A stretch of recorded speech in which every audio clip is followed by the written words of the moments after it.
Okay, thanks everybody. Welcome. I'll just kick us off, Elizabeth, and um, want to welcome everyone to the Middle Housing Development Code Forum #1. We've got an agenda prepared here. If we want to go to the next slide. And as Steve was mentioning, this meeting is recorded. So for those that weren't able to attend, they can we'll post that on the project page for this meeting entry. Or if anyone needs to go back and get a refresher, want to go back and listen to anything, that will be available. So today we'll start off with some some additional comments from me and introductions. I'll provide a brief project overview for this implementation phase. Then I'm going to kick it over to Steve, who's going to give a review on the housing options study and action plan that was approved in May. And then we'll hand it over to Elizabeth for the big show of presenting on what the discussion here is today on the middle housing code concepts. So let's go ahead and get started. We can go to the next slide. Let's go on and skip to the next one. Thank you, Elizabeth. So I'm going to have us go around real quickly, but before we do so, I just wanted to give everyone an overview of the project staff and the participants on the forum here. So as you can see here, we have several county staff that will be assisting with this effort. So you can see the list of community planning staff, as well as planners from our community development department that do current planning. And then assisting us with this endeavor are our consultants, Steve and Elizabeth, who were part of the team that helped the advisory group and the county develop the housing action plan. So the forum participants include members from the Original Housing Project Advisory Group, the county's Planning Commission, and the county's Development and Engineering Advisory Board, specifically those who have experience in Title 40, the county's development regulations, and or just housing regulations, maybe perhaps in another jurisdiction. So those are the groups that we wanted to get a conversation going to talk about code concepts related to the strategies that were in the housing action plan and provide feedback to project staff to assist us in drafting code proposals. So just to be clear, this group is more of an informal group. There won't be recommendations, but we're hoping to hash out and discuss certain concepts that were initiated in the housing action plan so that we can get to code proposals for public review and then the legislative process for approval. Also wanted to mention that all these meetings are going to be open to the public. So we have members of the public that are in our attendees listening in, and they're welcome to submit comments at any time via email to staff. And we're going to be posting all of those on that project page. I have a couple posted so far if you want to go check that out, as well as the presentation for today's meeting. Next slide. Okay, next I'll go over the kind of overview of what we're doing and kind of how we got here. As a refresher for those that many of you have been following along with us, especially those on the advisory group, but most of you all have heard this presentations as we did the action plan process. But just a little background kind of on our housing initiatives for the county.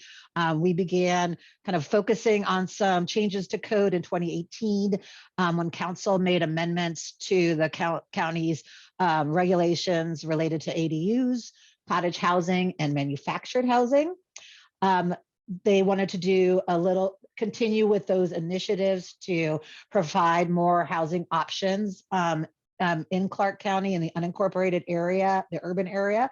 So initiated the housing option study and action plan. So that was work that was completed between 2020 and 2022 with adoption or approval of the plan this past May. And with council direction to get started on implementing those strategies. I also added in here just kind of as a FYI for all of you that work in housing. There's been state legislation in the past couple of years on new housing laws. So one that of course will be pretty integral in the county's efforts on updating the periodic update, the comp plan that's due in June of 2025 is House Bill 1220. I won't go into detail about it. There's tons of information online on Commerce's website to get more details. And of course, as the county initiates the periodic update process, we'll be talking a lot about this, but it has to do with new requirements for our housing element in our comprehensive plan that have to do with projecting housing needs for all economic segments, making provisions for moderate density housing options within the urban growth areas, review for adequate provisions for existing and projected needs for all economic segments, and to examine racially disparate impacts. So a lot of work to be done with more housing initiatives as we move forward the next few years. So this kind of ties well into what we're hearing from the state on what they would like jurisdictions to do to accommodate for that housing need. So next slide. So this gives in kind of in a nutshell our approach for this implementation phase. We're going to begin as we put in the invitation to this forum series is that we're going to have these discussions. We've split the strategies into two buckets. One for the that starts today, the strategies related to middle housing and smaller single family strategies. And these are mostly from those short term, and then a couple that we're going to talk about related to some of the more longer term that were brought up during the hearings. The approach will be to have code discussions on these code concepts that Elizabeth's going to do here in a bit. And discuss those for drafting potential code language to then provide for public review and comment. So there will be public meetings forthcoming after this forum series to do that, and a comment period, and then followed by the legislative process for adoption, which includes work sessions and hearings before the Planning Commission, and then of course County Council. So again, this one is the first series. Oh, let's go to the next slide, Elizabeth, because I think that kind of shows the schedule. So just to be clear, so everyone's on the same page, we today starts the middle housing and smaller single family strategies forum series. So we've got the dates here listed that are right now scheduled for those meetings. And then soon, once we get closer probably to the beginning of the year, we'll be finalizing a schedule for the second series on the multifamily and regulated affordable housing strategies. So more to come on that phase. Okay, I think that does it for me. I'll pass it over to Steve and get going on a review of the Housing Action Plan. Thanks, Jackie. And yeah, this will just be brief, like Jackie said, just a refresher for those of you who have been following all along, but maybe there's a few people who are this will be new for. So as part of the Housing Option Study and Action Plan, we developed objectives, and those were based on a bunch of qualitative and quantitative research that our team did on development and demographic trends, on existing regulations, on more recent Washington state housing legislation, and several case studies. And the 5 objectives are, the first one is meeting the needs of middle income households, those not currently being served in the current housing market, to encourage the development of housing that's affordable to low, very low, and extremely low households, to encourage diversity in housing types and tenure, to encourage a broad range of housing sizes, and then to guide development of these diverse housing options to areas with access to transportation corridors and transit, commercial services, schools and parks, and conversely, to see more housing developed in areas that already have those services and amenities. Next slide. So I believe in the end we had about 50 strategies as part of the plan, and we organized those into 4 different categories: housing options, affordable housing, programs and partnerships, and advocacy. And the majority of the strategies that we'll be discussing over the next 4 weeks come from the housing options category, which is regulatory strategies that expand housing development options and enhance residential development feasibility of existing housing options. Next slide. The other kind of factor that we looked at with those strategies is we put them into short, medium, and long term, and a lot of those housing options strategies fell into the short term. Again, most of what we're looking at is short-term strategies. There were, I believe, a few medium-term that County Council asked us to include in this work. But again, most of what we're doing is building on and extending existing policies. Down the road, the county may choose to look at some of those other strategies that would be new policies, or those that require a significant amount of study before we can really begin to implement them. So short-term strategies largely in the housing options category. And with that, I think Elizabeth can start taking us down that road.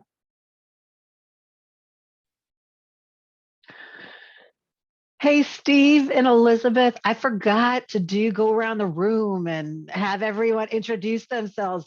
Can we, there's not many of us, so, and I probably everyone may know each other, but if we could just quickly do that, I think we could do that really quickly, just so everyone has an understanding of getting to know everyone and what group that we're a member of or are. Okay, so I'll start. I'm Jackie Camp with Clark County Community Planning. I'll pass it over to Steve. Hi, Steve Faust with 3J Consulting, and I'll pass it to Elizabeth. Yeah, Elizabeth Decker with Jet Planning, helping with this zoning code implementation and the code rewrite specifically. I'll pass it to Ron, is on top of my list. All right, Ron Barca from the community at large, currently in the building industry and a former member of the Housing PAC, I think is what we call ourselves. The Project Advisory Group. Yes. Jackie, do you want to keep calling people out? Sure. Yeah, let me do that. How about Dan? Dan Weisner. I've been a builder developer for 25 years. Developed probably close to 1,000 different houses, Osprey Homes, which we focused on affordable housing. About 25% of our houses were small lots. Other 75% were townhouses and condos. And I've developed Clark County, City of Vancouver, City of Battleground, Cascade Locks, and I've looked at other places. Great. Thanks, Dan. Welcome. Next, I see Brian Snodgrass. Hi, Brian Snodgrass with the City of Vancouver Long Range Planning Department. And Brian was on our project advisory group as well. And Dan's a member of DEEB, in case I want to make sure everyone knows everyone. Jose, I see you next on my list. Okay, Jose Alvarez with Community Planning, was involved in updating the cottage ordinance and the comp plan land use element, or the housing element. Thanks, Jose. Eric? Eric Limo, SJ Engineering, also a member of DEEB. Thanks, Eric. Brian? Brian Mattson. I review proposed subdivisions and site plans and apply the current code to them. So I am unlike the long-range planners that outnumber me here, but I'm here basically just for technical questions. Thank you, Brian. And Ryan? Yeah, I'm Ryan Wilson. I am also on the DEEB, principal at Wilson Architects. I'm also on AIA Washington's Livability and Affordability Commission. Great. Thank you, Ryan. Well, welcome everyone. Thank you for doing that. Oh, Steve, yes, go I'll ahead. just note that Cirque was with us, but is not at the moment. So, yeah. Okay. Sorry, I didn't mean to interrupt you. Okay, Elizabeth, take it away. Excellent. Yes, no, glad to know that we're all here working on this phase of implementation. So as Jackie and Steve sort of talked about, we took all these strategies, we sliced them, we diced them, and then we packaged them into sort of what are these short-term implementation strategies, and then we divided those in half, and we're working on the first half right now about smaller single-family and middle housing options as sort of the unifying theme. And so within this subset of strategies, really our overall goal is looking at more options to create, just more homes overall, smaller homes, more variety of homes, and hopefully that all those factors add up to be less expensive homes to help more households in the UGA here in Clark County be able to afford them and make this place their home. And when we start thinking about this, there's a lot of paths that we can take to get there. That's why we have such a long list of strategies. We're looking at permitting middle housing, changing some lot sizes, densities, going back to that cottage housing ordinance, considering this new compact subdivision. If anything, some of these could currently be, would currently require a site-specific rezone. So that option could be on the table, but we really want to focus on more simpler paths that are in the code and permitted outright to get us to some of these outcomes we see a need for in the county. And we're not really trying to pick, certainly we want to be effective in our strategies, but really the more paths, the better is our initial operating framework. If it seems feasible, we want to try it rather than trying to pick, just one or two winning horses. All right. So, we already see some movement in private development, in recent development in the county to go in this direction. So here we're looking at a recent cottage housing development proposed in Northern County, sort of the north of the existing city of Vancouver limits, so inside the Vancouver UGA. And just as a note, this project is proposed under the cottage housing ordinance, but I picked it just to start our conversation and get us thinking. Again, there's a lot of paths to this type of product that we're talking about and the types of development. So maybe cottage housing remains appropriate for some of these, and maybe we add some other options. And also these photos and site plans are not necessarily from the same project.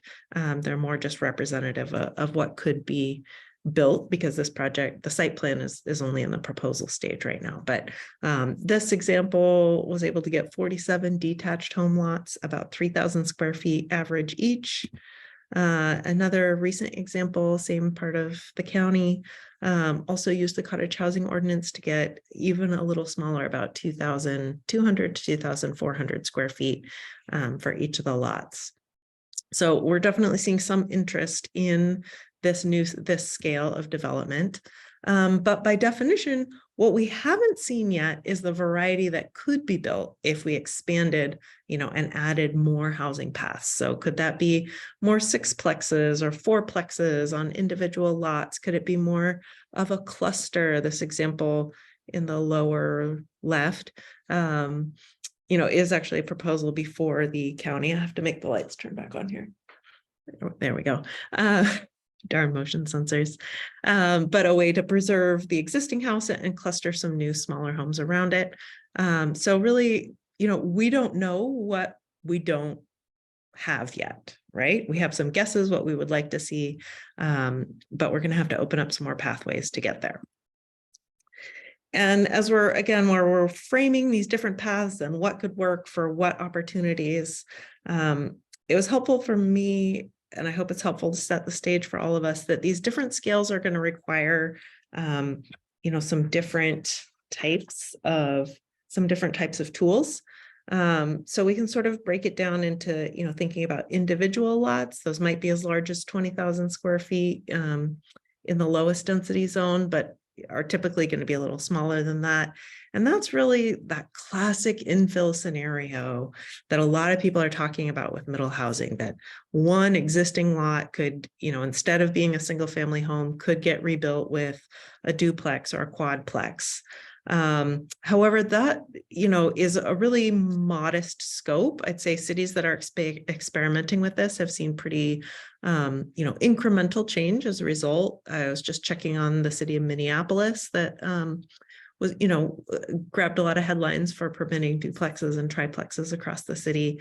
And they've seen less than 100 permits across in the entire very large city in the last 2 years for that. So this, and that's in Minneapolis, where you've got a whole, more lots and a whole variety, particularly in this area of the county. There aren't a whole lot of unbuilt individual parcels, and a lot of the existing lots are developed with fairly recently built homes that are not going to be economically feasible to replace.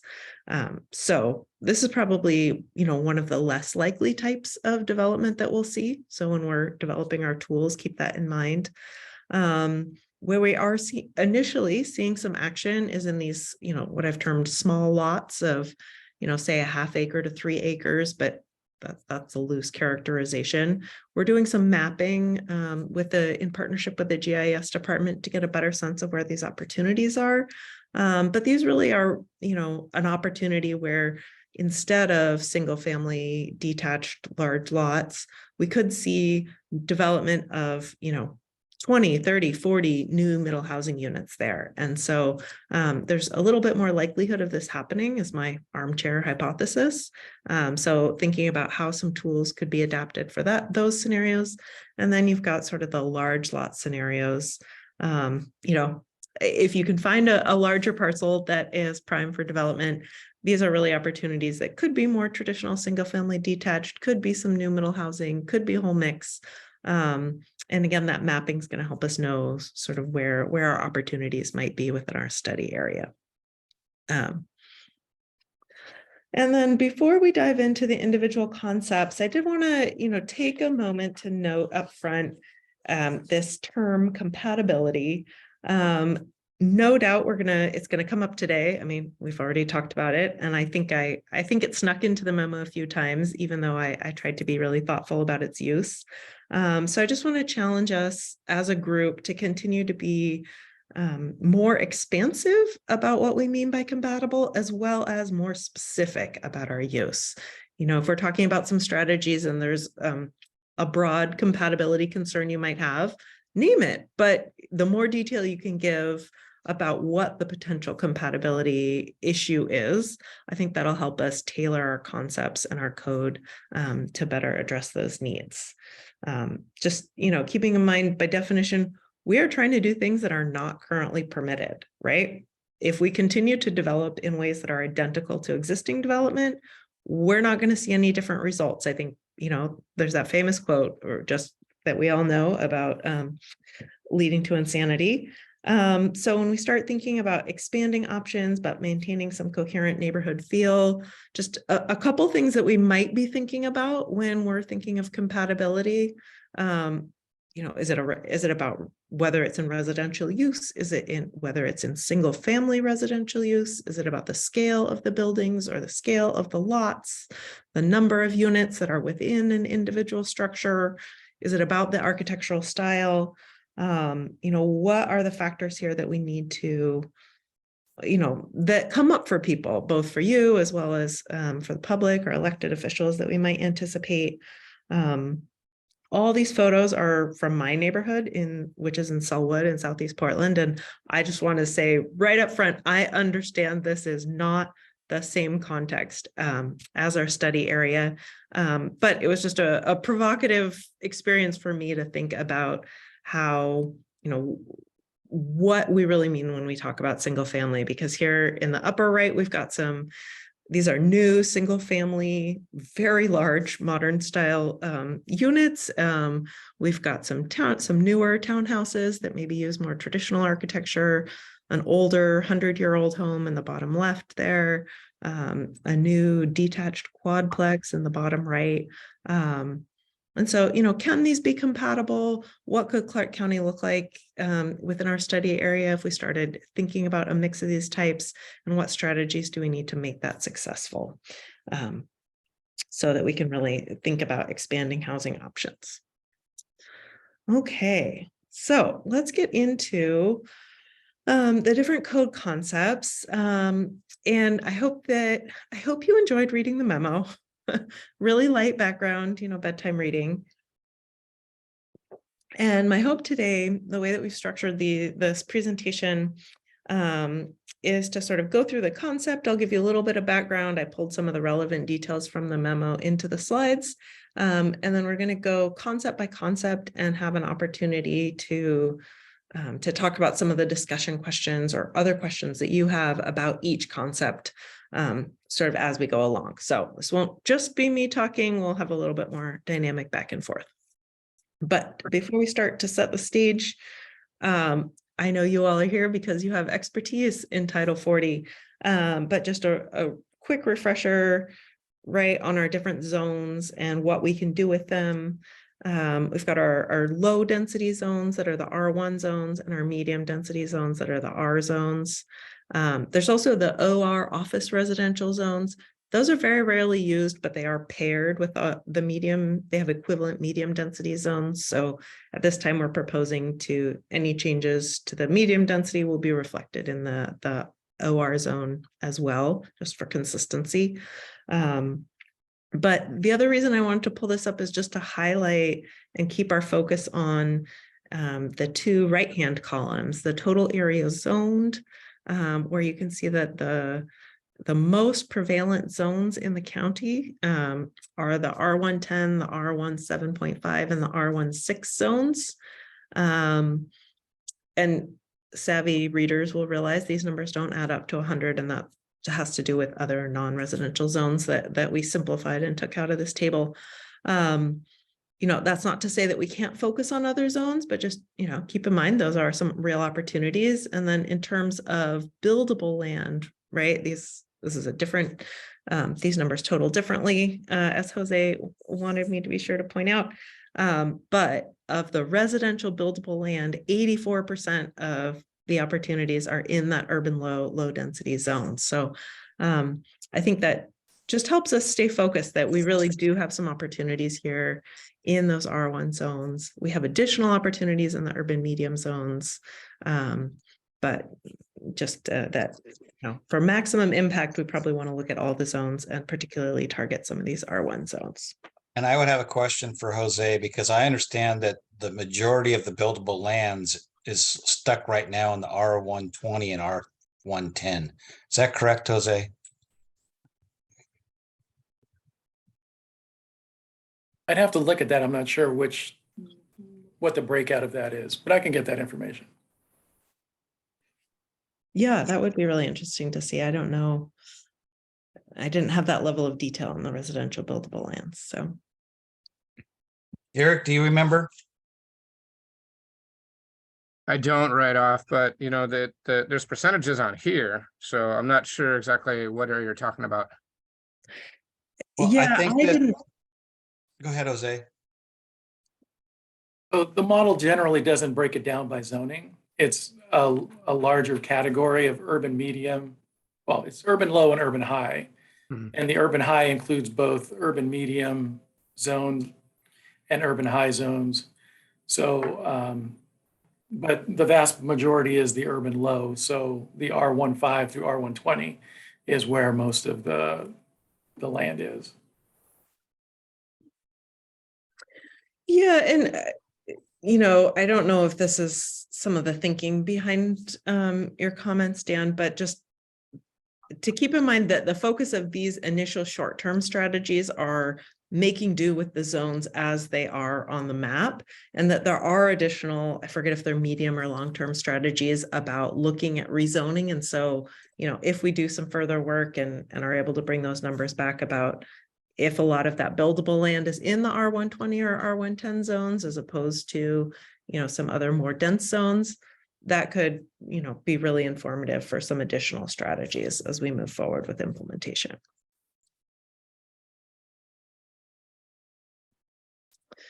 Oh, and then just one last thing. The zoning district names, I don't know if anyone else cares, but we're going to start talking about changing the minimum lot sizes and or the densities, which is what these numbers refer to.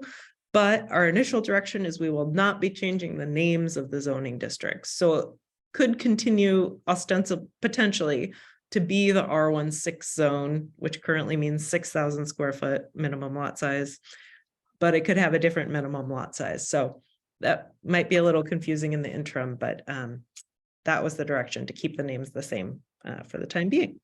Yeah, I thought of that too. It seemed like it was kind of strange and confusing to do it that way, but maybe it changes in the terminology to be like an average lot size. So around that size instead of a max or, you know, a minimum. Right. So it could be, you know, a range instead. Otherwise it does get pretty confusing. Right. I mean, and then it also gets confusing because do you think about all of the lots that already exist, right? Because any changes we make now, sure, might change the average. It'll be lower than 6,000 again in this R16 example, but there will still be an awful lot of lots already built to that standard. So that's going to be more of a comprehensive plan update for, you know, Jackie and the team will be working on for June 2025. So certainly if we have recommendations coming out of this, fantastic. I also agree, Eric, it's a little disjointed with the current proposal, but that's how we're going to get started. All right, and then thinking about how we took the strategies and mapped them to the concepts, I actually wrote this memo twice. So the first time I wrote it and I went through each of the strategies point by point and explained how we could meet them. But then in looking through, there were just overarching concepts. And so I pulled all the changes that we were looking at to implement the strategies and reorganized it by the concepts. So it's sort of like we took all the strategies, tossed them in a blender, and then reorganized them. And just within these 7 concepts that you see listed on the right, these really are the draft concepts illustrate what full implementation of the strategies might look like. But, you know, we sort of get in our Wayback Machine or moderately Wayback Machine to go back to some of our housing PAG meetings and then the adoption process and discussions with Planning Commission and City Council or County Council. A lot of the specifics under the strategies were an initial, you know, proposal for further consideration and refinement. So we might discover through this process, working through these concepts, that some of the details need to be refined. So just to keep in mind, although the plan was approved with these strategies and these details, we don't want to undo all of the great work and thinking and consensus and approvals that went into that, but we do also want to, you know, continue to move forward and refine where appropriate. All right. So with that, any questions before we get into some of the details of the specific concepts?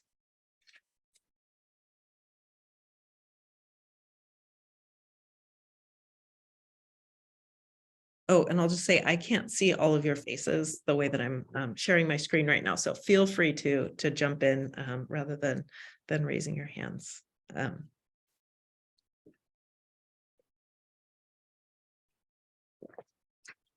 All right, well, I will take that as enthusiasm to start talking about these concepts, which is why we're all here. So the sort of bedrock concept that we're looking at is about expanding the allowed housing types across these low and medium density zones. And so I've taken the use table and just for illustrative purposes here, shown the proposed changes. You can see in yellow are the places where we would propose to introduce additional middle housing types. You know, so new triplex and quadplex definitions, and then really expanding where duplexes, townhouses, and cottage housing could be permitted. So when we think about discussing this, and I can toggle back to the other screen as well. I think first question, right, is just like, is this the right range of housing types? What modifications would you like to see?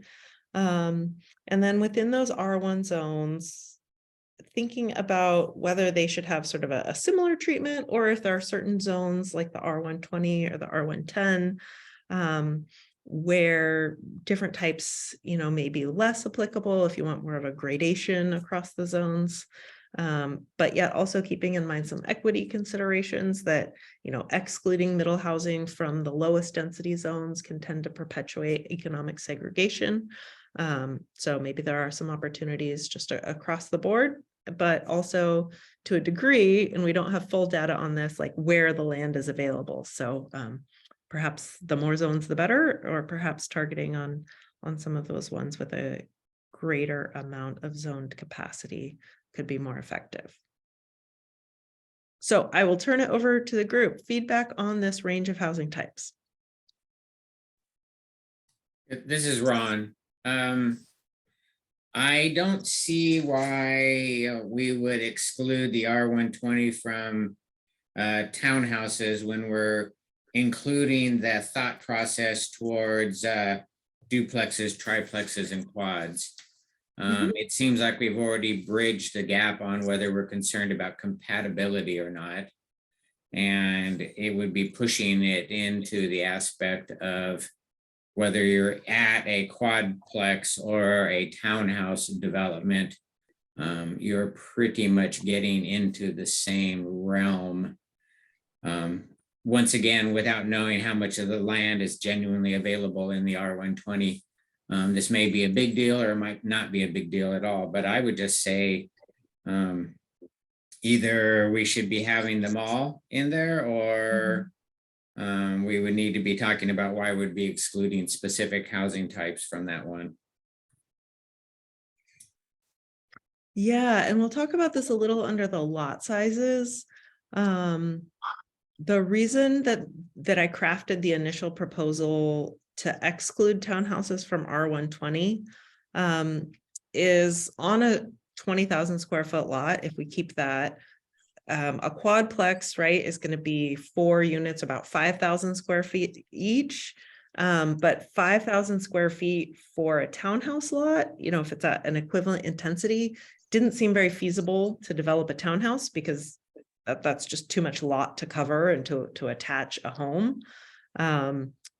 So our initial sort of economic feasibility work showed that townhouses would be most successful on lots 2,000 square feet or smaller, which would mean 10 townhouses on the average R120 lot, which seemed, significantly more intense than the triplex, quadplex, or cottage options. And so that's why the initial proposal was to keep townhouses in R120 limited to a PUD where they might be mixed in, but not just to permit them outright, because permitting them outright on a 5,000 square foot lot would not really be effective, and permitting them at a lower lot size didn't seem, quote unquote, compatible in terms of intensity and total number of units.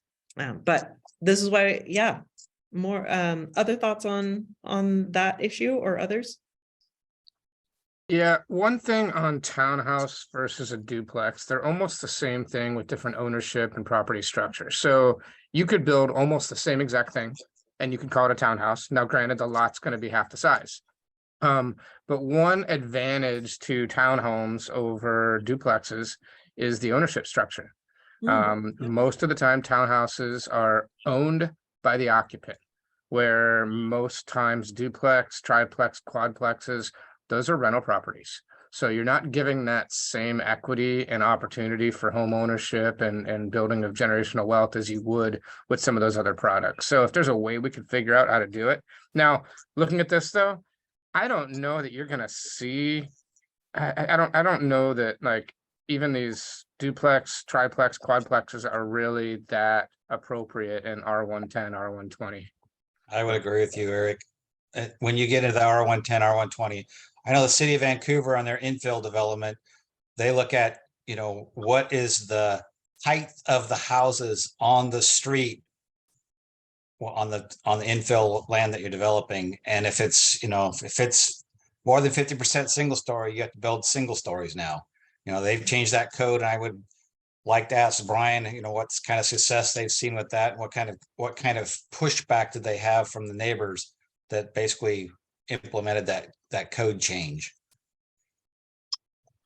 That's a good question. Whoops, am I muted? No. I don't know. Let me look into that. You raised an interesting point that I just wasn't aware of on the height issue. I can say in general that when we revised our, we went through a bunch of housing code changes this last year, and we took infill out of that because it for a couple of reasons. One was that it's kind of a lightning rod issue, and also I think there was recognition that our current ordinance is at least among the staff, that the current ordinance is problematic in a number of ways. So we need to fix the infill ordinance. I've developed several parcels in the infill development within the city of Vancouver, and I can tell you that once you guys change the stuff around, we abandoned looking for property, just because most of the property we're going to find is, you know, because we're looking for, you know, at least an acre and a half, so we can get the, you know, minimum of 8 houses on there. And as soon as we, you know, the place you find those are going to be in the older neighborhoods where somebody had, you know, they bought triple lots or something like that, and then you were stuck with building single family houses, and it just doesn't make economic sense. I can't, you know, I can't get a small enough. I like to build townhouses, and now with the single family stuff, I can build single family townhouses, but they don't sell very well. They take base up twice the footprint, and it just doesn't make sense. So, and I would say that if we're looking at this R110, R120, the compatibility issues that the city of Vancouver just talked about is going to be a major factor for developing, putting a quadplex for sure. Maybe you could get with a duplex, because there are some people that want to have multi-generational living. And some of the new buyers, some of the new, they're called house hacks, is to buy a duplex. You know, some of these new kids, they're looking at buying duplexes. So duplexes might be acceptable in those areas for that purpose, but a quad and a triplex, you're just gonna have some pissed off neighbors, and they're gonna push back like crazy. I think that if anything, you would go through and you'd say, okay, let's try and figure out how this works in some denser zoned areas, and then if it works well and people get used to it, then we can transition in 4 years into having something a little bit, you know, bigger. Yeah, so I'm hearing maybe some interest in more of a gradation of uses, more intense uses in the higher density, low density zones. Correct. Yeah, thanks. Other thoughts? I'll jump in here. I would, yeah, I think some level, a slight level of gradation, particularly of use types, might make some sense. I just encourage us to think strategically, and you know that these recommendations will then go forward to the County Planning Commission and Council. Undoubtedly, there will be some opposition, and so I think I would think we would end up with a better package that better addresses the housing needs we're talking about if we went in somewhat aggressively with a fairly limited gradation, recognizing that some of that may come out in the hearings. I think also one of the things we can maybe hopefully talk a little more about is not just the size or the average size of the lots, but the actual point where it abuts the existing neighborhood. And so, you know, maybe we could talk about keeping for those new lots that abut an existing neighborhood, directly abut, no intervening street, maybe keeping the same minimum lot width or something like that, or just reminding everybody that it has the same height, you know, allowed. I think those can help too, and reinforce the idea that when most neighbors experience the compatibility issues, it's right on the abutting, you know, on the neighbor fence. Yes, there'll be some concerns about the total number of lots and character and traffic generation, all of that. But I think if we can focus more on the point where they abut, it'll be an easier sell. It might also help with, I think probably it's going to be a hard sell to say the no changing of the names. Just to say, well, it's the R16 zone, but in fact, now we're proposing to go less than 6,000 square feet. So if we could keep something of the R16, you know, the height limit, the width, something of it, I think it makes the discussion on the lot size a little easier. And I would agree with Brian. I just want to point out, I have actually the transition piece, you know, to where it's like, oh, you know, right, the budding parcel, and then we could transition. And we've actually been bit pretty hard by that in the city of Battleground. They had to where when you went from one density to the next density, the lot abutting it had to be, I think it was no more than a 50% reduction, or, you know, some transition. And I had did a multi-density PUD out in the city of Battleground, and we looked at trying to do exactly what Eric said. We're trying to make it to where we can build affordable housing, and our whole thing is trying to have ownership, trying to create ownership. And because of the way that the liability rules are in the state of Washington, we will no longer build condominiums. So it's either a townhouse, or we'll build an apartment or a project to be a multifamily build and keep. And in the city of Battleground, because of that regulation, we redeveloped a 2.5 acre parcel into multifamily, and we're keeping it just because we won't build condos. There's too much liability with the lawyers out of Seattle.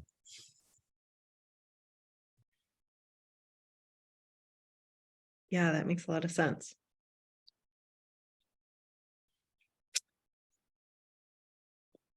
All right, other thoughts, or are we ready to talk about lot sizes?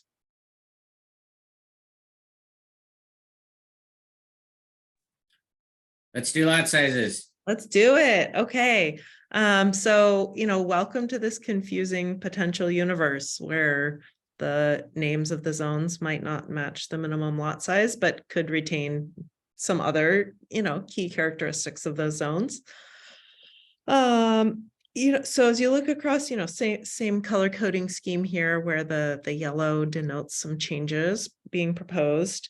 And my goal in crafting this initial discussion proposal, just, you know, for purposes of illustration, we had talked in the strategy about a 10 to 20% reduction in lot sizes. And when I scaled those out, what I tried to do is to look at somewhere in that 10 to 20% reduction, but to not reduce any lot size so much so that it became the existing lot size in the next most dense zone. So for example, in the R17.5 zone, rather than say, consider a 6,000 square foot lot, which is the same as the existing R16, you know, it's proposed at 6,500. Probably R16, you know, there could be an argument to make it 5,000, to go from 6,000 to 5,000, but that seemed like a stealth rezone to R15. So the proposal for discussion here is the interim step of 5,500 for those single family. That's how those were developed. And then all of the lot sizes, you know, in this example for the plexes are keyed in relation to those single family detached lot sizes. And then, as I mentioned, the townhouse feasibility study recommended 2,000 square feet as the lot sizes for townhouses. And so you see no lot sizes larger than that across the zones. So this looks like a lot of specificity, but these really are, you know, a conceptual starting point. And so when we start talking about these, you know, a couple questions that came up for me, I'm sure you have some others.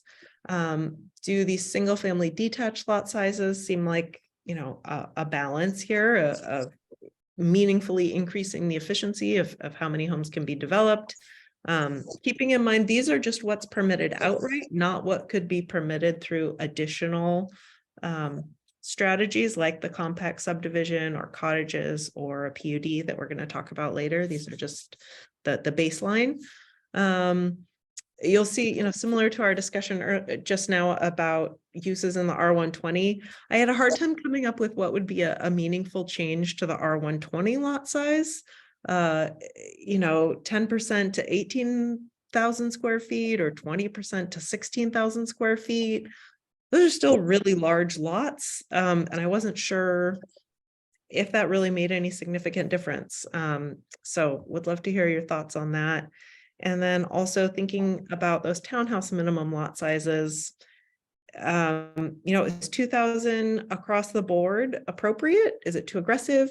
But if we start looking at increasing the minimum lot sizes, do they simply become infeasible to build, at which point, you know, it's not really worthwhile to permit them? So those are some starting points, but interested in your overall reflections on these lot sizes.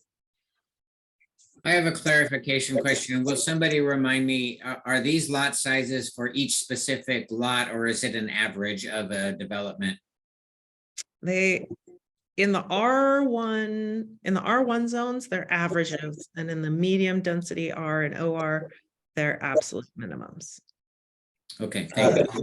That's, Hey, go ahead, Elizabeth, Oh, sorry. please, Just- please. I forgot we had experts here. No, well, the R15 and R16 is an average lot size, and the That's right. R17, 10, and 20 are a minimum, like a floor. And Dan shaking his head, he already knew this. big difference, huge yeah. difference. Yeah. Also, Oh, yeah. also one of the things I wanted to point out is you've got your duplex here. Mhm. Let's just say in the R15, you have 4,500 for a minimum lot size on the duplex. The Mhm. duplexes currently in code R15 and R16 has a square footage per unit. So Right. right now in the R15, you'd have to have an 8,000 square foot lot to do a duplex. So your reduction in lot size is much more dramatic for your duplexes than it is for just the standard single family. Just something I thought I'd point out. Not that it's Yeah. not that it's wrong or it wasn't intended. I just was pointing it out. Right. That reduction, the 10 to 20% was really just for the single family detached. And then the key to the duplexes, you know, sort of best practice emerging around the country is to set the lot sizes equal to single family detached rather than some multiple based on units or something. And so that's where this proposal comes from for those. And I, I was looking at, as you understand, I have a lot of opinions because I've beat on this thing for the past 25 years in multiple places. But I would say that you should probably look at having the minimum lot size be able to go down by 20% or by the minimum 20%, but the average can only go down by 15%, and change it to where in your R175 and R110 allow an average where you have a minimum and maximum, average, or excuse me, a maximum. So that way you can have some flexibility around that. I mean, I know that we like to, if we got a green belt lot, we like to put a little bit smaller house there because the people have, the backyard abuts into a green belt and they feel the separation from their neighbors so that it's totally appropriate. Thanks. Back on Brian's comment about the lot sizes, I do think the duplex lot needs to be a little bit larger than the single family. That's just typically how they are for duplex lots, because you're basically putting two homes on one lot now. So that lot may need to be a little bit bigger. Maybe it doesn't have that same reduction. Maybe it's for R16, it stays at 6.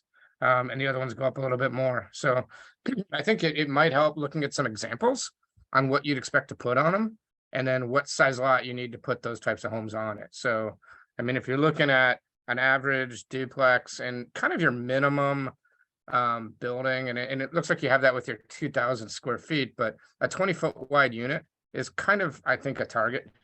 So when you're looking at a duplex, you're looking at 20 foot plus 2 20 foots plus setbacks, and by a reasonable lot depth, maybe 80 feet or so, to see what those sizes look like. And then what kind of homes do you want to target? Do you want to have the same size duplex in all those zones basically, or do you want to have like larger duplexes in the R175 than you would in, say, an R5?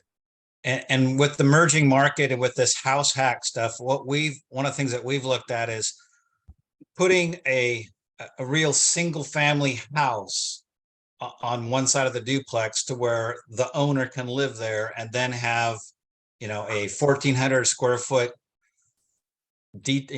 house attached to it. That's the duplex part. So it's a rental for them, but they have a better, you know, a livable house that they can stay in there and not just be there when they're you know, just getting out of college. So a bigger lot would make sense. And I think you get a little less resistance from the neighbors.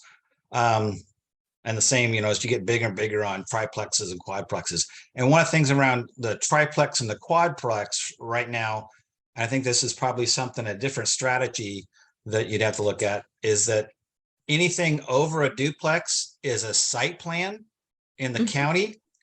And so when you do a site plan, you are going to go through that same beating your head against the wall to try and get stuff gone through. So it takes, you know, a long period of time where I build a duplex, I can go in there I can just put in for a building permit.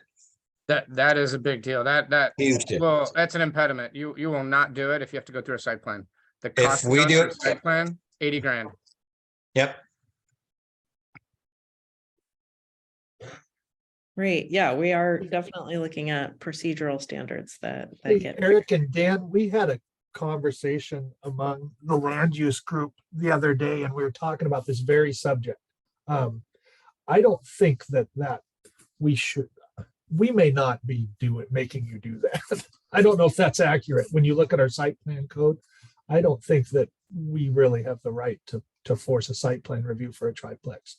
Now, I don't know, I don't know how this conversation is going to run out, but I don't know if that's going to be like that forever. Just letting you know. Yeah, it should be a type 1, just like a building permit.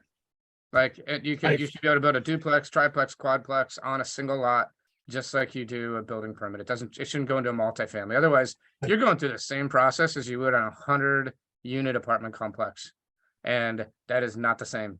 And the economy of scale with it, it doesn't make sense. You're looking at probably a soft cost on a 100 lot of being, say, 250,000. And on a small one, you're probably like a 3-unit site plan, you're probably 100,000, you know, 80 to 100,000 on the cost of a site plan. So that you're splitting out over a few units, very few units. So, Completely. Yeah, I would agree with Eric.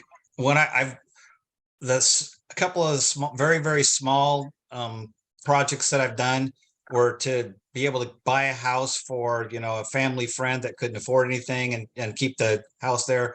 We looked at it. What we did was we put like a minimum, a very, very low amount on the land value to be able to break it even, because by the time you spread all the costs across it and the site work costs end up being significantly higher. So by the time you include that, you have to get the land for, you know, we allocated $15,000 when lots were going for 35 and 40 for the rare land, and we end up breaking even. Great. Any thoughts on the R120 lot sizes here? there's not that much R120 land out there, but every time we see it, we're trying to build about 15,000 square foot lots because that's where the market demand is.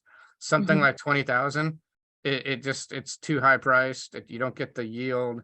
They end up not penciling for what the land is. So really, a lot of times on those sites, we're doing some kind of density transfer or a PUD or asking for a zone change.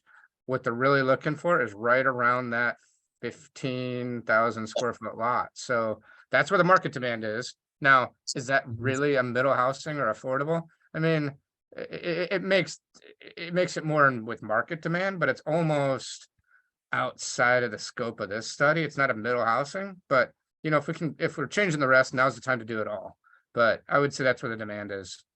So. Okay, interesting. Yeah. I've never shopped for a lot that size, so, but they're right.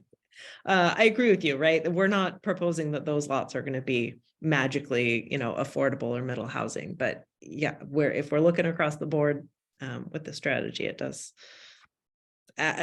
call the question.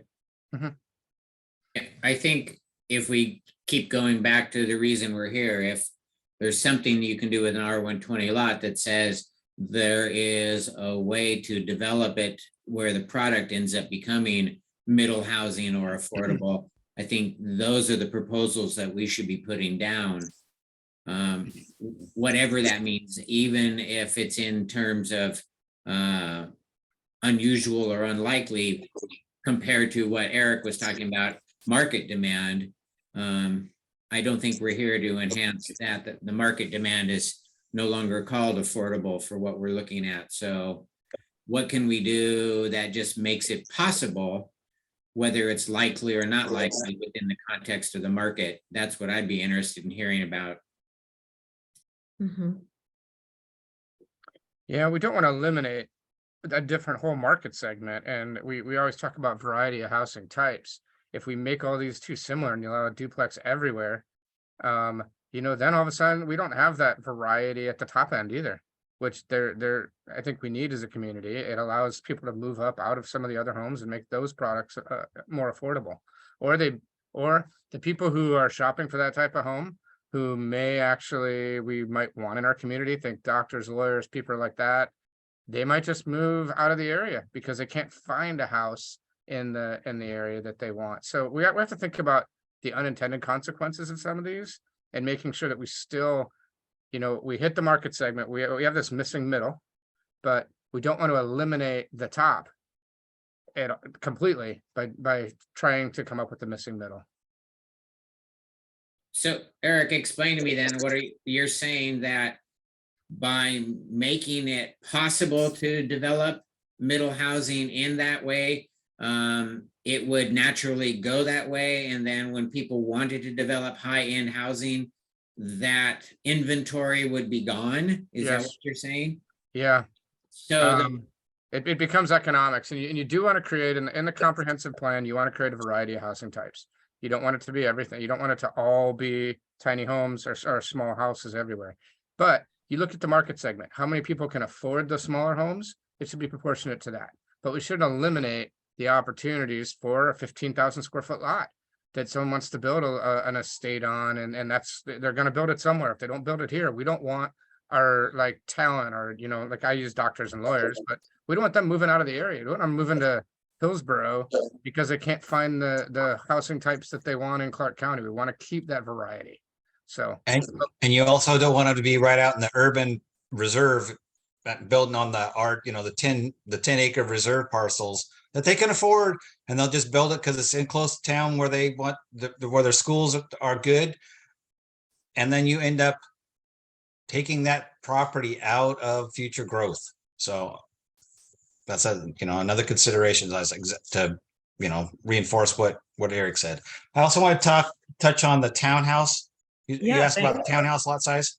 So like I said, I've built a lot of townhouses, and I've built on 2,800 square foot minimums in R112 or R12, excuse me. We did a bunch of those. What we ended up doing on a bunch of those, we ended up having these big backyards. So they actually live very much like a detached house, especially the way we build them, because we would build them to where we build the garages bigger and wider, and then the upstairs would be totally separate from the other house. So the only thing that's attached is the garage. And like the city of Vancouver has code that says that it's not considered an attached house unless the minimum of 60% of the length of the house is attached. So we had to work with that on some different things. But I was going to say in R16, R175, R110, if you got bigger and bigger townhouse lots, I think that there still will work very well. We've built, because what happens when you get into that R12 that we developed, we would actually put a single level house or a main floor master house, which has to be significantly wider. And so the lot dimensions end up, even if you're only 90 feet deep, when we're 36 foot wide, we're a 3,500 square foot minimum lot size. So there's some ability to do some of that stuff. And I think that would fit back into that neighborhood, that neighborhood situation, to where it's not going to be that different, or there's going to be some stuff. What we did was we built single family houses out in Philida, where we thought, hey, people that want to move their elderly parents nearby into a townhouse situation. So I think that just maybe a little bit bigger house, little bit bigger townhouses in those bigger base units. Mhm. Yeah, no, that's really interesting to hear. Other thoughts on the townhouses? 2,000 is just, I mean, it's not a number that we pulled out of thin air, but it has been grounded in some best practices, but it's interesting to hear about the different variety. You can still make it, yeah, that was the whole about the economic feasibility, but what I'm here to tell you is that it's still economically feasible if you can, even if you build on bigger lots. Again, it's not as affordable as the other ones, but as Eric just pointed out, there is some benefit to having some mixed, housing. One of the things that we really tried to look at, and we tried to build, like I said, some stuff in Philida, was so that we had some diversification of economic, backgrounds and economic classes, and not just have all the upper middle income out in Philida, but also have some new houses out there that were more affordable. So the 2,000 square foot is considered minimum lot size, right? That's the proposal. It's minimum. Correct. Yeah, okay. Yeah, all of these lot sizes we're talking about are minimums. So anybody that wants their, 20,000 square foot estate lot is welcome.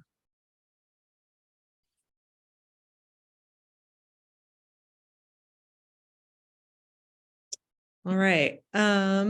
Well, so lot sizes then feed us into pretty directly the discussion about density. So this is probably the easiest density topic, right? So if we're looking again at those changes to the single family minimum average lot sizes, then it's pretty easy to translate that into corresponding increases to the maximum density. And I think one question here is actually kind of feeds pretty well from our conversation just now about how much flexibility there is to have larger lots if you wanted something above the minimum. But if these maximum densities look okay, and again, they're just pretty simple math based on those lot sizes, should we also look at a corresponding increase to minimum densities or leave those the same? I think we need to move them like we did the lot sizes. Otherwise, they really don't have much of an impact. In PUDs, at least. Well, so we increase the maximum density to allow those lot sizes. The question is, should we also increase the minimums to force additional units to be built? I don't think we should force it. I think market's going to drive that. Again, it allows that variety of housing types. And normally economics point to more units is usually, more economic for the developer, but not necessarily always for the market demand. So it takes a while to work its way through. But I think you leave it flexible. I don't think you change the maximum or the minimums, but I do think you change the maximums. Right. I also like the idea of having the range and then gathering the data to see who in the marketplace is taking advantage of the maximums. And we would be able to see whether or not we're getting the product that we're hoping to get. If we pull the levers on both minimums and maximums, then it's a little difficult to be able to tell what's working out on its own, like the market is making the decision. Mm-hmm. So can I go ahead? I'm sorry. Oh, I was just, there might be an argument for a higher maximum than just comes out of the straight math. If we want to encourage PUDs as opposed to a conventional subdivision by allowing a higher maximum, basically it's increasing the density bonus. That might get some more of those, and PUDs, of course, are bigger products. They're discretionary. They allow staff and ultimately the county council and planning commission to look more at compatibility issues than you would in a conventional subdivision. So I don't know if it works out. I don't know what the number would be, but maybe there's an argument for bumping the maximums further than this. I wanted just to add with the PUDs, there's some other requirements too that might have to change if you're going to change the density. For example, all PUDs shall provide a minimum of 12% open space, right? So it's competing for some of the same space. So just there might be some other things that may have to be tweaked a little bit if you're going to change the density. Also, we currently have a minimum lot size of 6 acres. Brian alluded to that as far as a larger product. That could be tweaked also, you know what I mean, to fit a PUD with a higher density into areas maybe that normally wouldn't. But look at all the standards in the PUDs, just so that I'm not Captain Bring Down when the developer comes in with a higher density. Yeah, no, and I love that so many of these concepts are interrelated. So a lot of these pieces that are coming up are part of additional concepts we'll talk about today, because yeah, you pull one thread over here and it impacts a lot of other things. One thing I should have mentioned is that and Brian, correct me if I'm wrong here from the current planning side, but my read of the R1 zones is that the minimum that the lot sizes are the primary tool for controlling intensity of development, and it's this measurement of minimum and maximum density only applies to PUDs. That a subdivision would just have to show compliance with the minimum lot sizes and not the overall density. And so that's why this table shows just densities for PUDs, not because I am more interested in PUDs than others. And also, yes, to your point, there are definitely additional PUD standards about the open space. There's also further density bonuses through that track and some other ways too. So these are sort of the baseline. One more little thing, and I'm trying not to hijack anything, sorry. No, this is really cool. For PUDs and townhomes are only allowed, or duplexes are only allowed in PUDs in the R15 and R16, I believe. Mhm. There's some footnotes in that table that Yes. limit your housing product. Okay, you're already aware of that. Cool. Right, and so that the table that we were looking at with the uses would change that and make those uses allowed outright without requiring a PUD.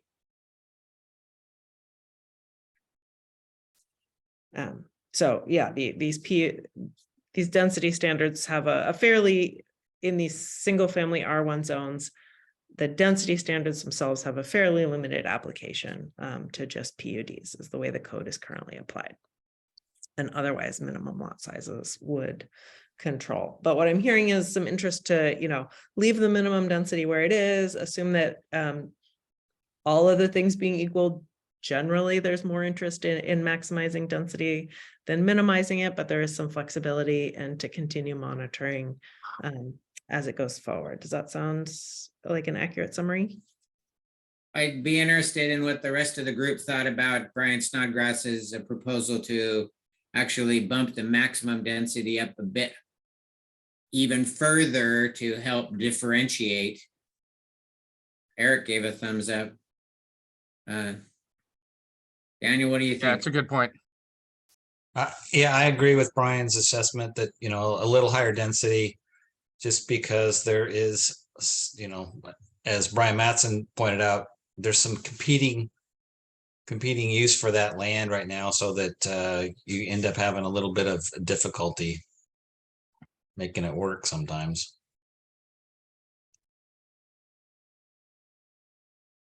All right, yeah, there's different mechanisms to make that happen, whether that's in this table or like percentage bonuses in the PUD standards themselves. But yeah, I can definitely see we can take a look at ways to allow some greater density. One of the things that I've had is that there's been within the code, some means to be able to add some density, like having trails. I don't remember, was it 3% density increase, having,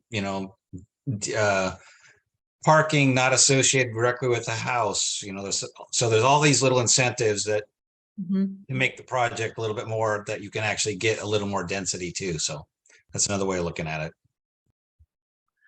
Yes, right. And that's another fascinating concept in zoning. Like, how much do you quote unquote give things away and just permit more things outright versus, incentivizing and saying, oh, if more density, put in some trails. But at a certain point, asking for too many things in a code can overwhelm the likelihood of getting the outcomes. So it's always a balance. One great bonus that we could add with this project is you can get more density if you add more variety of housing types in a project.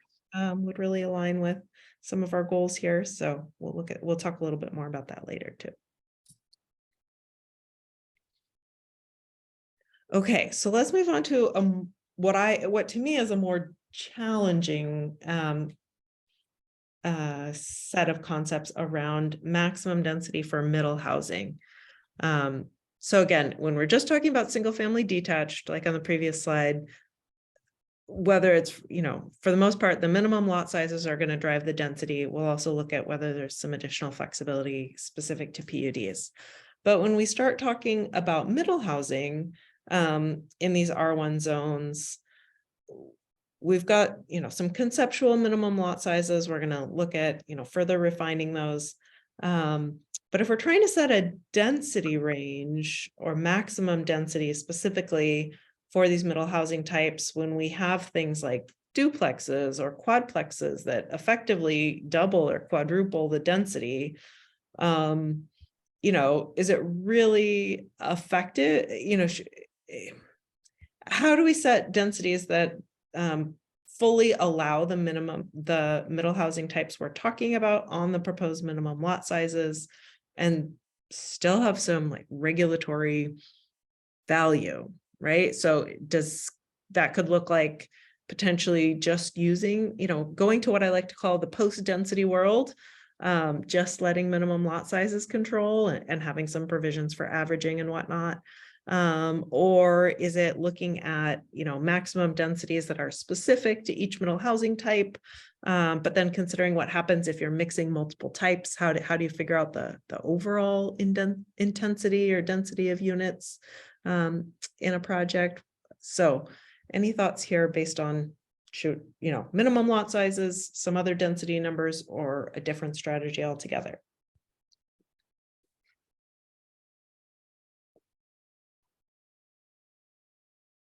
Well, so a couple things. One is, the way the code is right now, there's an incentive to build apartments because it'll take the gross site area, less existing right of ways, and allow you to build to that maximum. When you put them into townhouses, you have to put in public roads and streets and all that good stuff.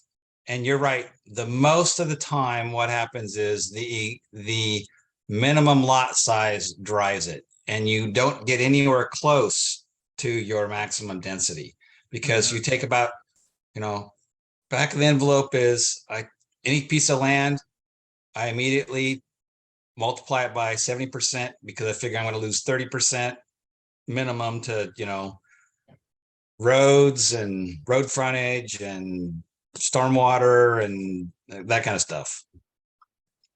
So I think that it depends upon your minimum lot size will actually, if it's adjusted up as you go into these,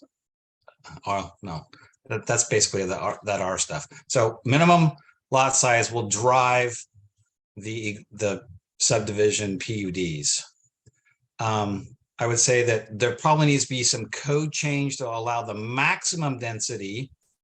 I've run into a couple of times the maximum density to allow it to be where it's the gross site area. Right now it says the site area, and the way that it's interpreted is it's a site area less all the proposed public right of ways. So you end up,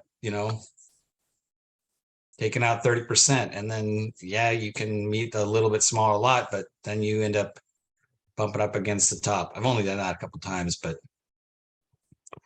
it's a limiting factor.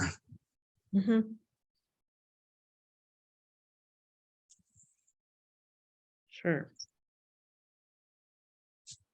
I don't think we need to go up on the maximum density.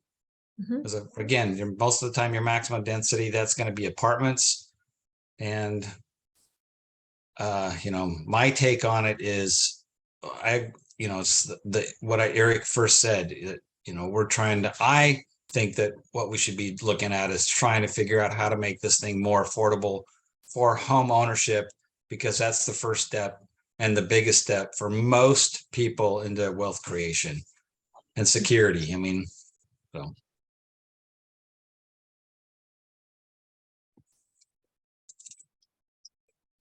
So Yeah. it feels like we're down to this supply and demand kind of question. The supply of land is low in the affordable housing market. And the demand is high. So I'm looking at this and just going over what we did. I'm thinking to myself, so far, it doesn't feel like we have done anything radical enough to really change that equation. And I'm interested in hearing from both Eric and Daniel some ideas about, if we're really talking about trying to get home ownership at a much lower range than is available in the marketplace right now.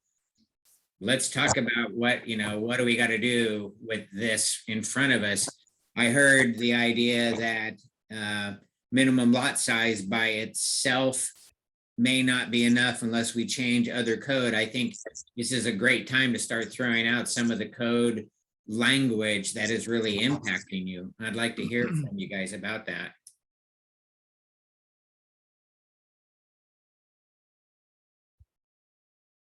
Well, I think one of the big ones we mentioned earlier was making it so you can build these duplexes, triplexes, and not have to go through a site plan. That's going to make a huge difference. That's low hanging fruit, huge impact right away. Allowing some of those products on some of the middle zones, I think, is also going to have a pretty significant impact. On the higher zones, the R110, R120, I don't know if it's going to make that much of a difference. And there's not much of it either. And I don't even think, maybe it's not even appropriate there, but we could have some flexibility there and maybe some smaller lot sizes.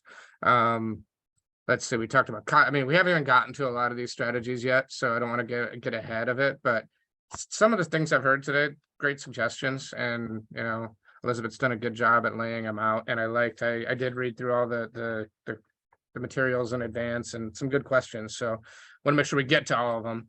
But these are a good step in the right direction. We need to make sure we implement them the right way. And we need to make sure that when we do develop these housing types, there's more to it. There's some details. Some of them are outside of our control, like energy code. We're spending a lot of money for a very minimal gain in energy efficiency, and it's adding a lot of costs. So the cost to value is not necessarily there on some of these codes. We want to make sure we're smart when we're adopting them, and those are outside of our control, so we can't do much about it. But that's not helping making housing more affordable. We want it to be more energy efficient, but there's a cost benefit analysis that should be going along with that. But we have a lot to cover here still. So, yep. Probably move on. Yeah. All right, great. So I think we need, I'll come back with some iterative strategies here on what densities are going to support that mix of middle housing. Last question is thinking as we move into these medium density zones, which I think some of the answers or some of the discussion, particularly on this gross acre measurement and how multifamily is different than townhouses. Definitely aware of that and considering some changes for these medium density zones. That's really where this question comes into play, because you can't do apartments in the R1 zones. So looking at that, but then also just thinking, if we're looking I guess I'm really struggling with these medium density zones because they measure density differently than the R1 zones. And once we start introducing these middle housing types on the minimum lot sizes we're talking about, just for example, the 2,000 square foot townhouse lot, if you build a bunch of those 2,000 square foot lots, you're looking at a density of 25 to maybe even 29 units per net acre, which I understand that calculation. You can't get there. you can't get there unless you have a very, Sure. very, very Yeah. unique, because you have to put the roads in there. That's why I said per net acre. And I understand, right? So all these things are on the table right now, about how we might measure it. But just thinking, if we're looking at a 2,000 square foot townhouse lot size in a whole range of zones, how do these maximum densities continue to make sense in the medium density zones? If we're increasing the density of middle housing in the R1 zones, ideally, we still want these medium density zones to be more intense in some ways than the low density zones. And so how do we adjust the maximum densities here to maintain that gradation? Or is that gradation the right question? Is it just about some line item increase, or is it about differentiating for the different middle housing types? Any thoughts here to help? They're still higher. I mean, these are still higher. I don't, some of them just aren't a problem.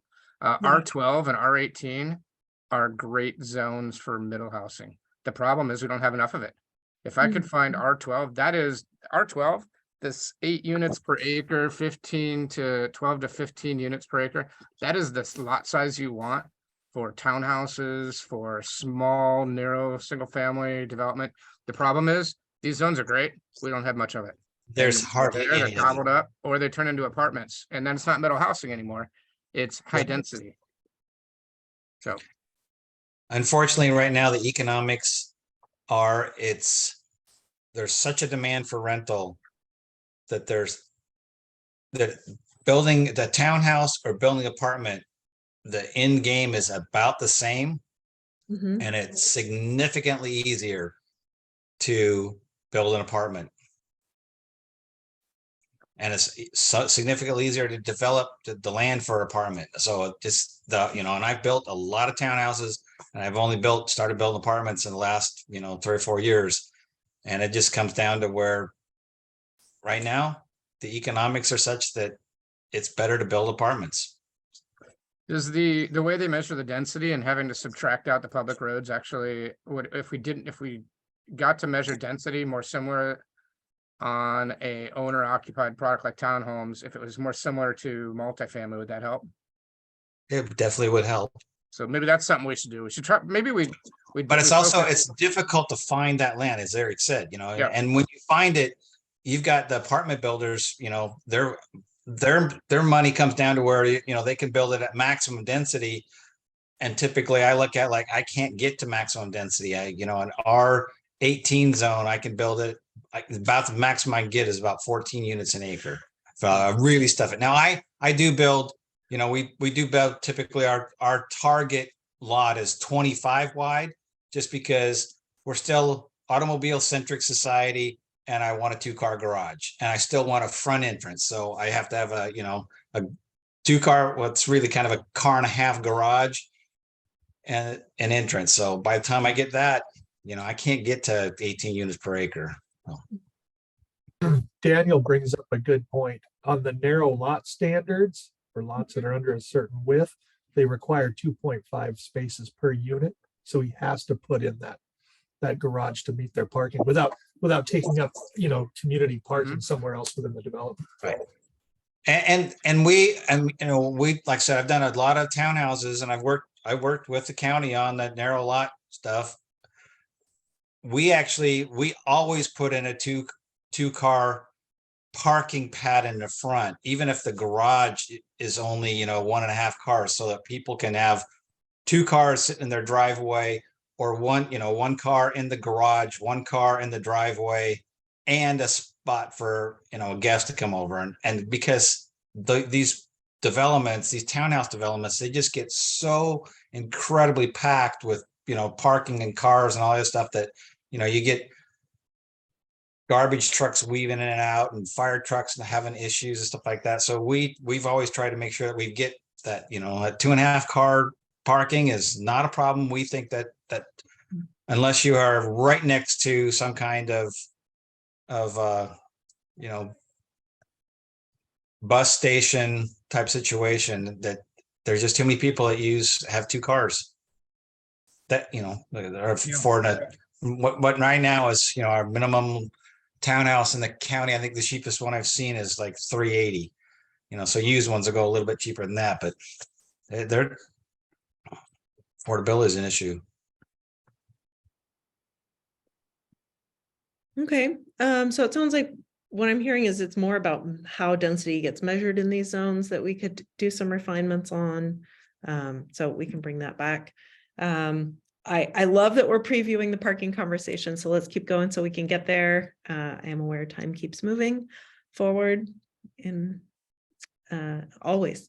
So let's talk a little bit about development standards on the lot. So one that we heard about during the adoption process and the development is if we're looking at changing the minimum lot sizes, there was interest to also adjust the lot coverage standards. But there was really some pushback on both sides of this issue. So we heard some comments in favor of, that the goal is really, the minimum lot sizes can go down, but the total coverage area should stay the same so that it stays proportional. And then we heard, well, if we're trying to get homes onto these smaller lots, then the coverage area is just going to have to go up, which is going to translate to more building and less outdoor space. And so what are some thoughts about and let me just also frame this of saying in the R1 zones, this 50% lot coverage is really the prevailing standard for all housing in all zones. It's probably, as best I can tell, but please tell me, it doesn't seem to be much of a constraining factor on the larger lots, right? It's really more when we get into the R16 or the R15 that we might be running into it, and that there could also, similar to that density, be some issues just about how we're measuring lot coverage. So what could we do here to make this standard work for you all? Or for the city development? The city of Vancouver, when they did their infill ordinance, they changed this a number of years ago to go to 60% lot coverage. So if you go to smaller, you go up in the lot coverage. The issue is, then you have to worry about how much your stormwater and how much impervious surface you have. So there's an impact. So you have to plan for it so you can actually have the infiltration requirements needed. So that's probably the bigger issue. Yeah, just mathematically, when you're trying to get a home on those smaller lots, you have higher coverage. So it has to adjust proportionally. So otherwise it really won't work. Is there any interest in sort of a tiered approach, or what would be the pros and cons from this group's perspective about setting a base lot coverage and then increasing it incrementally for each additional unit that's proposed, as sort of both a recognition of the need for extra coverage and sort of an incentive? Or is that? I think that you have to plan for it because of the stormwater issue. So you actually, if you go through there and say, oh, here's the lot. Oh, now I could put an ADU on that. Well, and I can go to 60% coverage. Well, now you can't, because now you got, you were set for 50%. So do you build, 45% on 3 lots adjacent to it to be able to get the lot coverage for the subdivision? And how does the county take care of that? So you kind of got to plan for it. Yeah, a lot of it's controlled by setbacks too. So you get these smaller lots and setbacks are really hitting it, and there's only so much lot coverage. But when it comes to impervious surface, a lot of things are not counted in the lot coverage, like your driveway area, other paved surfaces, patios. So you might still, the stormwater is irrelevant to this. You actually calculate it a little differently, but I don't know. I just think it definitely has to go up, or you're increasing the lot size won't even have an impact. So it mathematically, the coverage needs to go up with smaller lots. And if we are accepting the fact that we're decreasing the average lot size in some of our earlier proposal stuff, it seems like this seems inevitable as well. What Daniel was saying before about the ADUs, perhaps I was mistaken, but I thought ADUs had their own coverage requirements. And I think most of the ordinance, don't they have setback requirements specifically for the ADU coverage as well? So we would be able to get around having to plan for an ADU specifically, but a smaller lot all to begin with would have higher coverage. Yeah, if Brian knows about the ADU details, jump in. I did not see anything in. I don't specialize in those, but I don't remember seeing a separate lot coverage for ADUs. I don't. I know they have limits of square footage, right? Based on like the size of the existing house and that type of thing. I don't think there is a separate lot coverage for those. I don't see one. Right, it's definitely not, or I didn't see it in the ADU standards. I guess the question, does the ADU then count towards your 50% lot coverage? Or is it just? Well, by outside? the county definition, yeah, the structures. I mean, the Yeah. overhangs don't count, I think, oddly, but I think just the footprints count. And Eric's right, the driveway doesn't count for lot coverage, you know, that type of thing. Yeah, well, then we have to go up a fair amount, I think. I think there's a lot of small pieces of property that would be jamming the people up right away if we didn't do this. Okay, so some adjustments there. Let's talk about development standards, which you'll notice are not called design standards. We're not talking about introducing architectural design. That's really not a focus of the county's code right now. We're talking more just sort of about the site elements. There's some discussion earlier about, you know, how to fit that parking in. These are actually two side-by-side duplexes I encountered on a neighborhood walk the other day. And you can see they have very different ways of organizing the parking relative to the front doors. And you know, how that has different impacts on the neighborhood and the sidewalk. You can see that they both really like parking cars across the sidewalk though. Unfortunate side effect. So it's just, you know, an illustration of the kinds of development standards that might get developed or refined to go along with townhouses and plexes.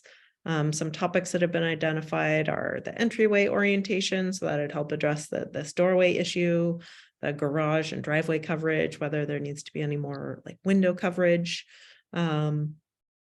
And these would probably be revisions to some of the existing standards. So things like the narrow lot standards partially address some of these garage and driveway issues. Do these seem like a fruitful path to go down to come back with some more refined concepts? And if so, what are the like main interests or areas of concern? So I've seen these come up a lot, and you look at some of the plans that are the most cost effective to build.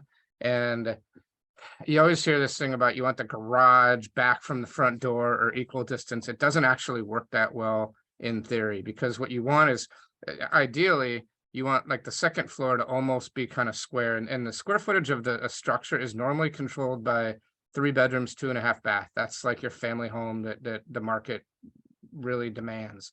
And when you look at trying to offset doors in different directions, you end up with a lot more structure and a lot more difficult to build. And you end up creating a smaller home that is more expensive to build and doesn't actually meet those goals of creating more affordable housing types. So neither one of these examples, I would say, is really the most cost-effective design. You had some earlier on in the slideshow that kind of were perfect. And what they are is you have the garage, and then the front door is set back usually about 5 feet. And what's above that is a covered patio. And above that is actually living space. So you look at, I can show you some floor plans that work really well that create it, but you had some actually at the beginning of your slideshow that really hit that market segment. They might even been the cottage ones. It's similar, it's maybe a little bit skinnier. So Dan, what do you think?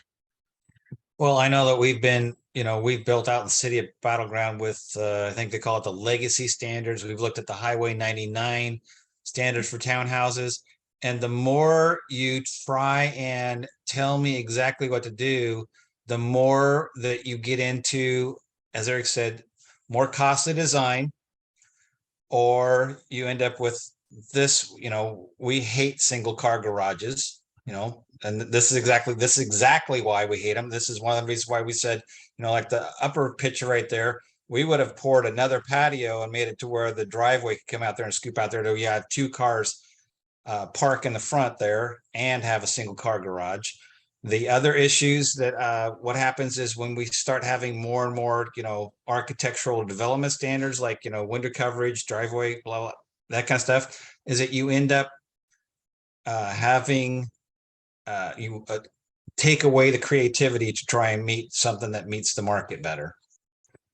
And when we talk about architectural stuff, what happens is what we've seen is that you force development into having a higher probability of having construction defects, because when you have architectural elements going on and the way that they're designed or called out for, is that you end up having water intrusion issues, which is this is a number one thing that we do as townhouse builders. We try and make, everybody thinks we're trying to make it square to make it, cheap to build and all that. Yes, that's part of it, but we're making it square. We're reducing stuff going in and out so we can make sure that the flashing is done right. So we don't have a water intrusion issue, so we can control the quality of the construction. So we don't have a defect that is going to be a big issue.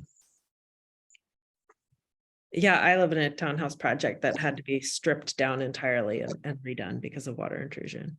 Yeah, it's a huge issue. I mean, it's one of those ones where we take pictures on when we're doing all of our stuff, so we know that it's done right. So, yeah.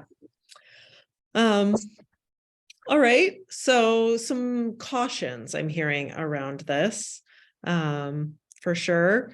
You mentioned the Highway 99 overlays, Daniel. So one of the strategies that came out was looking at essentially applying whatever development standards apply countywide, using those to replace the middle housing standards that are specific to the Highway 99 overlay, so that there wouldn't be those alternative townhouse standards in that area. I would say that the Highway 99 overlay is a failure for middle housing. It really forces, I mean, I've looked at stuff. I'm actually building an apartment in the Highway 99 overlay because I couldn't build effectively a townhouse project. So they need to be, the middle housing does not work in the Highway 99 overlay, and it won't work. The residential standards are not very effective in Highway 99. I understand the commercial standards and adjacent to Highway 99, but they're applying these Highway 99 in this whole corridor that it's pretty far away from Highway 99. It's a whole sub area where the residential stuff really hasn't worked, and a lot of it got stripped away. So, right. Yeah. Okay, so some interest to explore further revisions. Okay, let's talk about parking while we're here, right? We have, lightning round on parking here. Yeah, probably our last topic for today. Yeah. So lightning round parking. So what we came out with the strategies, a few key changes were, first of all, looking at moving to a 2 space per unit rather than 2.5 for townhouses in those narrow lots. And then for these plex dwellings, moving it to a 1 space per unit rather than a 1.5 or 2. And keep in mind, of course, right, these are minimum parking. Anyone can build more parking to serve the market. As we talk a lot in communities, people get concerned that this means people will only build 1 space for every dwelling, but I've heard a lot of interest in serving the market with additional parking spaces. So that certainly is still on the table. As we think about these parking reductions, sort of the big conceptual decision is it an across the board reduction, right? Looking at this 1 space per unit, or is it more about site specific reductions that, start with a higher number, right? A 1.5 or space per unit, and then offer reductions for things like being close to transit. Somebody mentioned that example earlier, or affordable housing, or some other sort of common features. Any thoughts about that?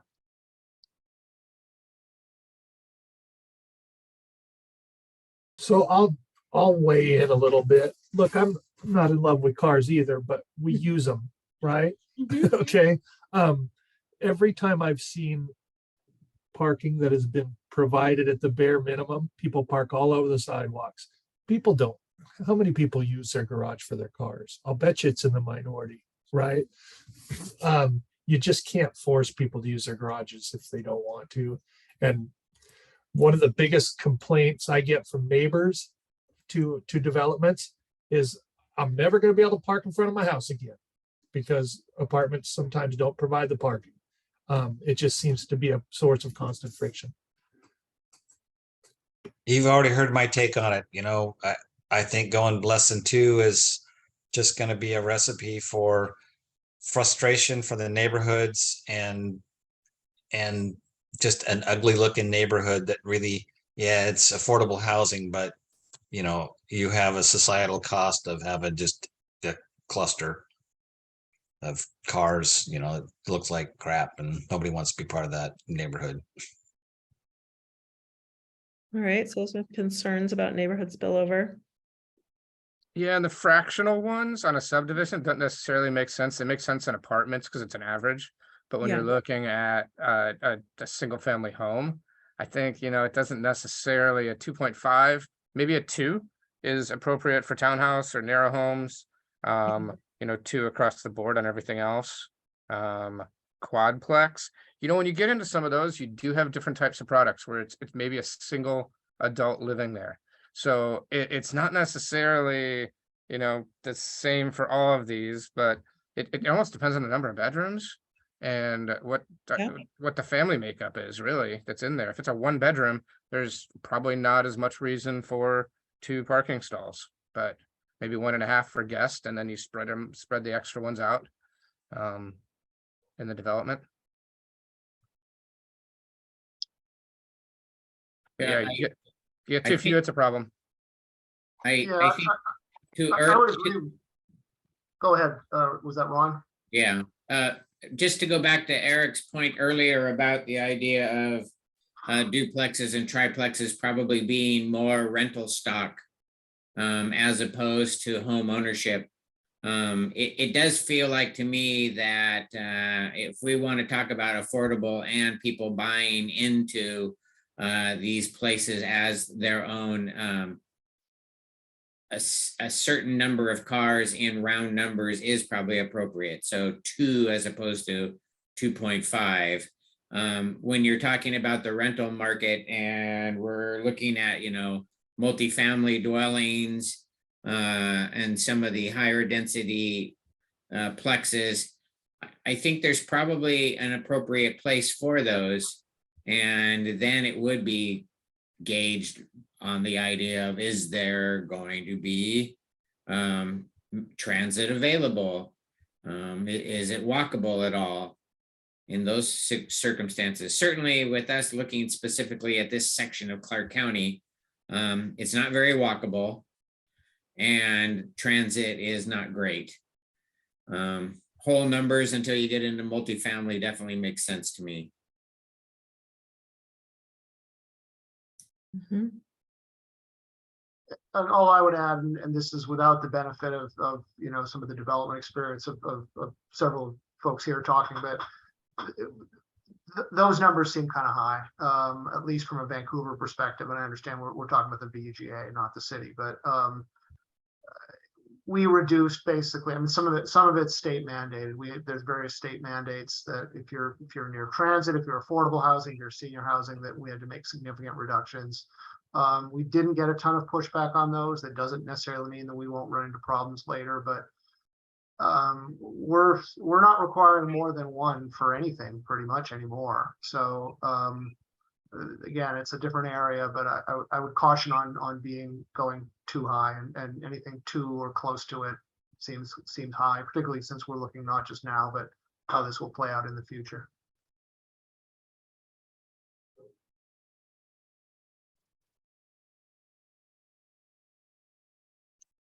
Yeah, thanks. And Brian, we'll definitely be looking at those state mandated reductions for multifamily in the second package of code. And one thing that we could do is sort of use those categories as the site specific reductions for middle housing as well. So that's one way that we could borrow borrow good ideas or what we think are promising ideas. All right, well, we are, for your last sort of consideration, thinking both about plexes and then also for townhouses. Are there any adjustments to the way parking, is configured, not just the number of spaces, but things like the required driveway widths or right now the alley standards, I understand, in the townhouses are not very compelling. Right, we all understand there's real challenges to the alleys. But are there any changes either for street loaded garages or alley fed garages that that you'd also like to see us look at in addition to the minimum spaces?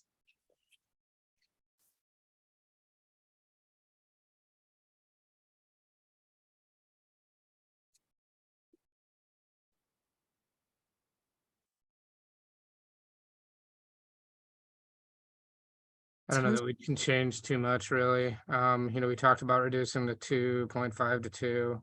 Mhm. One thing I do want to kind of bring up, and it's not necessarily related to this, but if you start doing too many like design standards or reducing parking or garage sizes or something like that, what you do is you make a product that people don't really want. And it may look better in some people's eyes, but it doesn't in others. I mean, these are both the same car garages. The one to the top, I think, looks a lot better, but it has nothing to do with the garage size, really. The other piece to it is it ends up sometimes you see these pushing into required alleys, because to get your garage size, you start, dictating the coverage on the front of the home that can be garage. Now, I don't ever want to like make it where you can't do alleys, but requiring them really doesn't make a lot of sense. The market demand's not there. The environmental impact is so much higher. One thing that I've seen from builders that we work with is they always want a backyard. That is why people move out of apartments into a home, even if it's a tiny backyard. They want a place for their pet and their kids. That is like one of the top things they're looking for.